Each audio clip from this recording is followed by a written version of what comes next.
Welcome to Robert Bellissimo at the Movies. This is a YouTube video podcast exploring storytelling on film, as well as interviews with industry professionals who work in film, television, theater, among other areas of the arts. Today, I want to talk about the great performance from Al Pacino in Godfather Part 3, which I have here, which is a performance that is not often discussed very much in his filmography. And after seeing it again recently, a couple of years ago, when the Coda, the new edit from Francis Ford Coppola came out, the Godfather Coda, the death of Michael Corleone, which is originally what he wanted to call it, Francis Ford Coppola, the death of Michael Corleone. Seeing it again, and this re-edit certainly is an improvement on the film. Seeing it again just made me realize, wow, Pacino is really good in this. And as much as we talk about his great performances from The Godfather 1 and 2, Dog Day Afternoon, Scarface, so many films, this is one that's not talked about as much. And it's interesting because he's so well known, probably more well known as Michael Corleone than any other character, maybe tied with Tony Montana, hard to say. But he's so well known for The Godfather, yet 3 is always left out. And I do understand that the third one is not as good as 1 and 2, but in my view, it is a good, compelling film. I do know, of course, Tom Hagen's character was cut out, and you can actually find that screenplay with Tom Hagen in it, and that whole the conflict with Robert Duvall leaving the project over not being paid as much as Al Pacino and things like that. So whether that would have been better or not, I don't know. But, Pacino said something interesting, is that he felt maybe people weren't as interested in part 3 because they didn't want to see the character of Michael Corleone trying to redeem himself. Because here's a man who is trying to put the past behind him. He's trying to go legitimate. He's just trying to get on with his life. And you see that, the confession, when he's confessing his sins to the priest and he breaks down the fact that he killed his brother Fredo. And so he felt, this is just Pacino's opinion, he felt that people maybe didn't want to see him in that light. And maybe he's right, I don't know. But for me, it made sense to go this way with the character of Michael, because Michael was someone who never wanted to go into this world. And for a variety of reasons, he felt he had to. And so he compromised his soul and corrupted his own soul. And now we see years later the price that he's paid and the toll. And so Pacino brings this really tired performance to it. I mean, you can see in his eyes and in his expression the fatigue and the sense of being bitter, and the sense of doing things that are unforgivable in a lot of ways. And there are so many breathtaking moments in this film. Of course, one of the famous lines in the film is, "Just when I thought I was out, they pull me back in," right? When Michael thought he was done with everything that he's been tied to, he gets pulled back in for a variety of reasons, if you've seen the film. And just the way he says that line, because he doesn't blurt it out with such anger, but he's containing the anger so much that he's almost squeezing that line and squeezing his feelings because they're just ready to pop, and he just holds it, and by holding it, it's even stronger. I mean, it's really something. And then right after that, he has that heart attack, which again is incredible to see. I mean, it's so believable. And of course, at the end, when his daughter is killed, and that scream out on the stairs at the opera house. Wow. I mean, he just got to the pain of this man and the regret, the anger, and the sadness, and the fatigue. I thought it was so beautifully done that I really think it's something that, whether you like the film or not, or you don't like it as much as part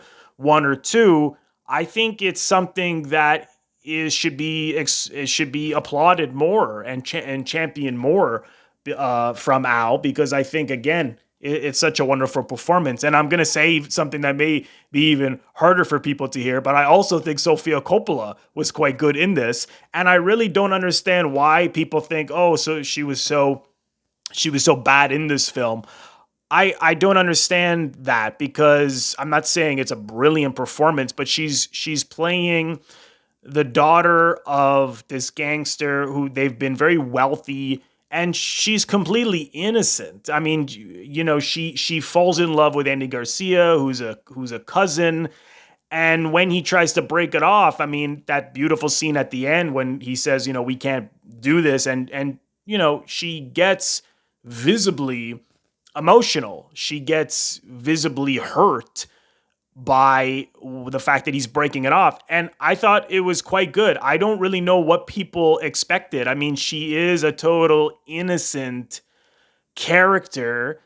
And what did they want? I mean, they want that she's had somewhat of a secluded life, and now it's sort of bursting in a sense because of this relationship with Andy Garcia. But she also has this sensual quality about her, the way she flirts with Andy Garcia. I thought they had good chemistry. I really don't understand what people's problem is with this film. I don't know if it has to do with the fact that people maybe at the time knew it was meant to be Winona Ryder, and then she couldn't do it, and so it was sort of like, well, let's because people didn't like the film. A lot of people didn't like the film altogether, and so they threw his daughter. Here's the director's daughter. He puts in it, throw her under the bus. As well as the director. It's like, oh, look at you. You just cast your daughter. This is just my impression, because so many people I run into when I talk about this film, it's, oh, Sophia Coppola ruined the film. I don't know how you could say that. I really don't. I think often people just believe something they hear, and so that because they've heard it again and again and again, then it's got to be true.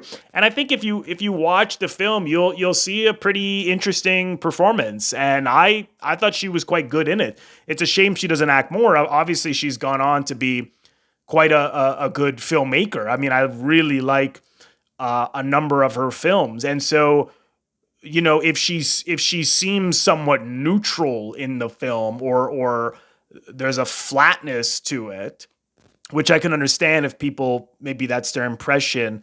I quite like that. I kind of like that she was innocent and not so emotionally wrapped up in everything that's going on, other than the relationship with Andy Garcia, and that is when you see her get the most emotional. I like that. Before that, she was so innocent, and you can see it in her expression that she's had a very privileged life, and so a lot of these things that have been happening, she really doesn't know much about. So I think people need to look at it from the character's point of view more, perhaps. So it's certainly worth another look. And again, I'm not saying that it's a brilliant film. I'm not saying it's anywhere near as good as 1 or 2, because I don't think it's as good as 1 or 2. But I think it's a good film. I think if you just look at it on its own, you'll see that it's a good film. And I did a whole review of the new edit from Coppola, The Godfather Coda, The Death of Michael Corleone. I'll leave the link in the description box below. I did a whole review on the changes that he made from the original Godfather Part 3. So you could check out that link in the description box below. Thank you so much, everyone, for watching. I hope that you've enjoyed this video. Please leave a like, comment, let me know what you think of Pacino and Sophia Coppola in Godfather Part 3, or Godfather Coda, however you may want to call it. I also want to thank all of my members on Patreon. If you're interested in becoming a member of my Patreon, go to the link patreon.com/Robert Bellissimo at the movies for full details. Thank you for watching. If this is your first time here, please consider subscribing by pressing the Robert Bellissimo at the Movies logo. You will see it floating above my head in the top left corner to your top left in just a second. Just click on that and then click the bell in order to get a notification every time I release one of my new episodes or when I go live. Thank you again, everyone, for watching, and I will see you in the next episode.